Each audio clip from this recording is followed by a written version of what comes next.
Meus preciosos amigos aí, seguidores do canal Teologia em Foco, se inscreva no canal, participe com a gente.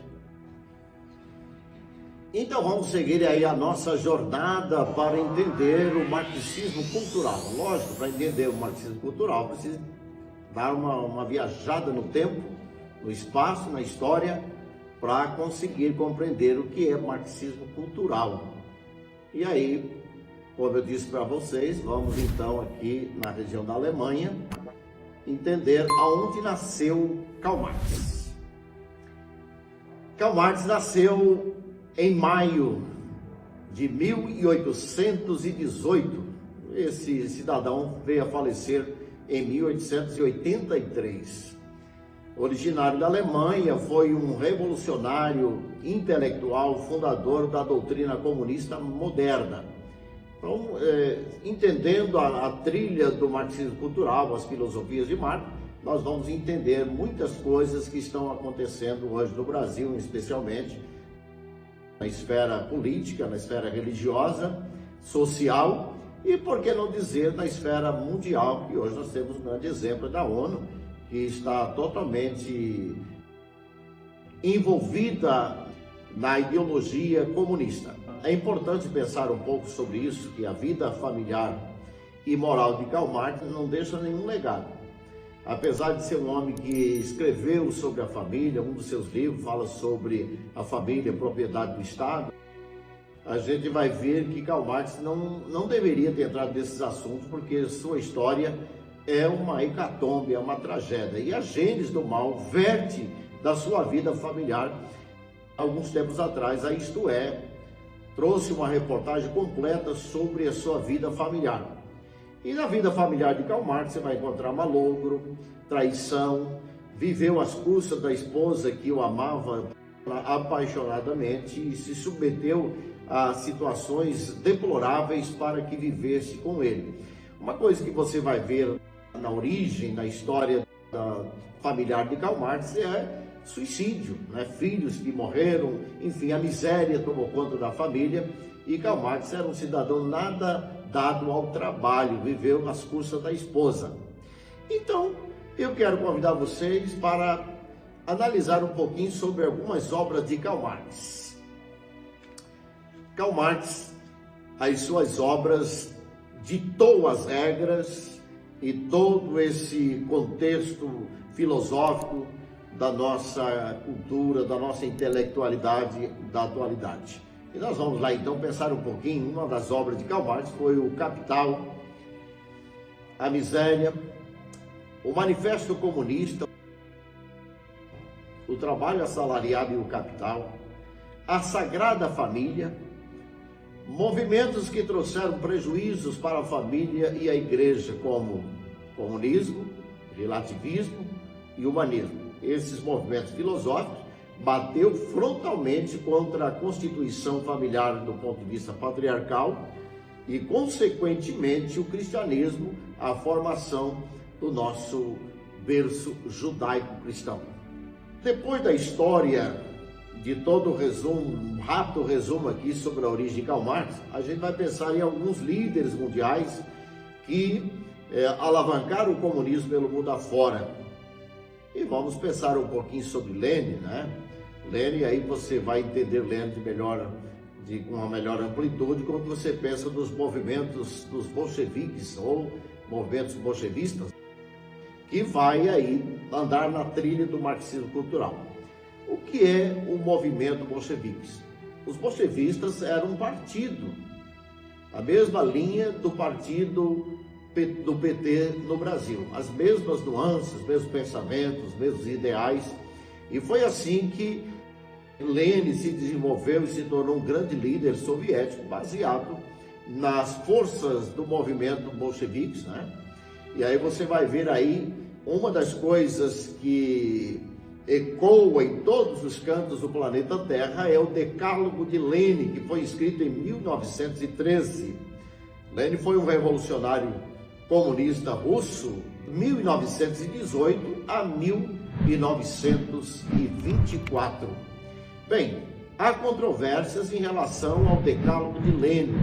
Alguns defensores do movimento de esquerda, do movimento comunista, negam que Lenin não teria escrito os 10 mandamentos do seu decálogo. Bem, a grande maioria dos estudiosos, principalmente os de visão republicana, no caso da América do Norte, de visão democrática brasileira, vão entender que Lenin, sim, Lenin propalou essas ideias, né? E se você ler o Decálogo de Lenin, você vai ficar arrepiado das propostas que Lenin fez. Muito parecido com o que nós vemos hoje na esquerda brasileira. Lenin, em 1917, com os bolcheviques do Partido Socialista, instala a ditadura do proletariado. Eu quero parar um pouquinho aqui sobre o proletariado. Muita gente entende Karl Marx do ponto de vista só da linha dos trabalhadores, ou seja, da queda da burguesia, a derrubada do capitalismo, né? E fica só até aí. Mas a história do marxismo vai muito mais além. Então, é importante pensar que essa luta pela subida do proletariado, a quebra do capitalismo, a derrubada da burguesia, aparentemente parece uma solução para a distribuição de renda, mas na verdade os resultados estão provados historicamente em todo o mundo, que todos esses levantes do proletariado sempre deixou problemas seríssimos para trás. É o caso que está acontecendo em alguns países na atualidade, né? E todos os que saíram da base do proletariado subiu e viraram burgueses. Então essa é uma proposta utópica. É só prestar atenção na história, a gente vai ver. Se não houver um equilíbrio entre a distribuição de renda, o capital livre, o crescimento das famílias, o desenvolvimento das empresas, não haverá consonância do ponto de vista de captação de renda, de contemplação social, enfim. E esta é uma ideia utópica, e toda a história vai mostrar a utopia de tudo isso. Outro elemento que precisa ser analisado é o fascismo. Fascismo que está inserido aí na ideia do marxismo cultural. O fascismo é um filho bastardo do comunismo. E esse regime foi estabelecido por Benito Mussolini na Itália em 1922. Todos conhecem a história do fascismo. Até vale lembrar que qualquer líder político que tem uma certa firmeza no comando da nação, que está acontecendo no Brasil hoje, no governo do presidente Jair Messias Bolsonaro, ele vem sendo acusado de fascista. E, na verdade, essa acusação, ela vem da esquerda, porque a esquerda entende muito bem o que é isso, né? E quando eles acusam o presidente de fascista, eles querem, na verdade, confundir a opinião pública, porque o fascismo implantado por Benito Mussolini na Itália em 1922, dá para a gente entender o que é realmente as regras do fascismo. Ele estabeleceu um governo autocrático, centralizado na figura de um ditador. Pessoal, preciso fazer uma diferença entre governo de ditadura e entre governo, no caso, governo militar com ditadura ou governo militar democrático. O que a esquerda não quer é que os militares governem o país, principalmente nesse momento de declínio da moral, tanto do judiciário, né? O judiciário hoje usa os chavões, são verdadeiros apologistas dos movimentos ideológicos aí da esquerda. Então a linguagem, principalmente do Supremo Tribunal, você vai ver que eles usam os chavões como verdadeiros apologistas, porque eles são ativistas desse movimento ideológico, que estabelece aí a liberdade sexual, estabelece aí aborto, um monte de coisas que vai na contramão da formação familiar, principalmente da formação judaico-cristã. Então não tem nada a ver, é uma forma de confundir a opinião pública. E só para lembrar aqui que há uma diferença entre governo militar de ditadura e governo militar democrático. E é isso que o povo brasileiro está buscando, estão aclamando aí, estão clamando pelas ruas do país, pedindo que o exército intervenha exatamente para pôr um fim nessa ditadura de visão comunista, de marxismo cultural. Hoje no Brasil é mais eufêmico o nome, né? É chamado de socialismo comunista. Então veja que o Brasil precisa de tomar posições sérias ultimamente, porque nós estamos na mesma linha, vivendo o mesmo problema do passado. O terceiro nível aí da linha, da jornada do comunismo é o nazismo. O nazismo aí que vai comungar com toda a linha filosófica de Marx e Karl Marx, naturalmente se alimenta aí do marxismo cultural. O nazismo foi um movimento político de ditadura na Alemanha entre 1933 e 1945, o período também que ficou conhecido como o Terceiro Reich, né? Que é o Terceiro Estado. O Terceiro Reich aí que foi estabelecido aí por Adolf Hitler, e todos conhecem essa história funesta desse líder nazista que desgraçou a humanidade e principalmente a nação de Israel, que foram mais de 6 milhões de judeus que perderam suas vidas por causa desse sentimento repugnante que tinha o nazista Adolf Hitler. Essa nova filosofia partidária começou a pregar o antissemitismo alemão. O antissemitismo é um assunto que merece um pouco mais de atenção.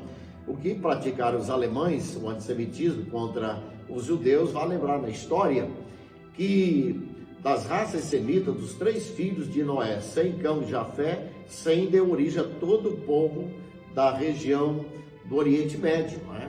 E aí você vai ver que todas aquelas nações ali seriam semitas, mas o foco principal, o antissemitismo, virou só contra o povo da nação judaica, o povo de Israel. E os alemães cresceram um ódio terrível contra os judeus. E aí vocês vão ver que o antissemitismo levou para debaixo da terra mais de 6 milhões de judeus. E essa batalha não cessou. O antissemitismo é um câncer na sociedade global. E agora nós vamos falar de um revolucionário russo terrível, o totalitarismo da era stalinista. Stalin, após a morte de Lenin, obteve vitória e passou a controlar a União Soviética e foi responsável por exercer forte pressão sobre os seus inimigos políticos. É um negócio, uma gana terrível. Então, já na história vem mostrando que o comunismo ele exerce um ódio, ele tem um combate ferrenho contra os seus opositores. Ninguém pode, eles podem tudo e republicanos, democráticos não podem falar. Eles podem reclamar de tudo e os outros têm que ficar calados. Veja que situação terrível. Stalin não foi diferente. E para encerrar aqui, já indo para o final da nossa participação aqui, quero pensar um pouquinho sobre as profecias de Joseph Stalin. Em 1939, visualizando a América do Norte, uma nação promissora, logo após a guerra, a depressão da guerra, os escombros da economia mundial, a América do Norte está em ascensão. E ela, por ser uma nação evangélica, uma nação de formação judaico-cristã, estava em pleno desenvolvimento. E aí Stalin, vendo tudo isso, conhecendo a história e o progresso da América do Norte, ele vai dizer o seguinte: a América é um corpo e a sua saúde é um tripé. Veja que interessante. Ele conseguiu ver a América e conseguiu visualizar o porquê da ascensão da América logo após a depressão econômica e psicológica e social do mundo global. E agora ele está vendo a América de um certo ângulo. Veja o que Stalin disse. Quando ele diz, América é um corpo e sua saúde é um tripé. E ele diz, América é patriota. Os americanos amam a sua pátria, eles cantam o seu hino nacional, eles amam a sua bandeira, eles amam a pátria americana. E como sempre, todo pensamento comunista, a primeira coisa que se faz é quebrar o patriotismo. É isso que aconteceu no Brasil também. Essa regra não servia só para a América, eles visualizavam as nações que estavam ligadas ao ancorado à América. O Brasil não foi diferente, perdemos a prática de cantar o hino nacional, perdemos o patriotismo, que se vê mais em pessoas falando mal do seu país. E mesmo em meio à crise, se deve amar a sua nação, amar a sua pátria, amar a sua bandeira. Isso aconteceu com a América do Norte e, consequentemente, com os países da América Latina. E ele vai dizer, a primeira coluna do tripé é o patriotismo. A segunda coluna do tripé, da estrutura, o porquê do sucesso americano, era a moralidade. Então, para isso, precisava quebrar a moralidade americana. Quebrando a moralidade americana, então a América ficaria vulnerável. E quando eles diziam isso, era mais ou menos assim: a América tem que andar de mãos dadas com a sodomia. A América tem que andar de mãos dadas com as drogas, com o aborto, com a prostituição, com o sexo antes do casamento, com a quebra da castidade. A América tem que quebrar os seus bons costumes do sentido discursivo da fala. Então, quebrando a moralidade, a América enfraquece. E das barreiras que o comunismo achava na América era quebrar a moralidade do ponto de vista religioso. Bem, a terceira coluna que Stalin vai dizer que precisa ser quebrada na América é a espiritualidade. Como a América de formação cristã, de efervescência evangélica, precisava quebrar a coluna da espiritualidade. Então os marxistas preconizavam mais ou menos nessa direção. Precisa quebrar a espiritualidade, tornar a América do Norte um país de religiosidade social e não de religiosidade espiritual. Uma igreja revelada é um problema para os comunistas e uma igreja social é tudo que o comunismo quer. Bem, nós vamos falar sobre os apologistas da escola de Frankfurt, os que disseminaram aí o marxismo, e aí você vai ver as ideias de Antônio Gramsci, por exemplo. O gramscismo vai ensinar que a igreja é importante, baseado em Karl Marx, que diz que a religião é o ópio do povo. Então é importante ser religioso.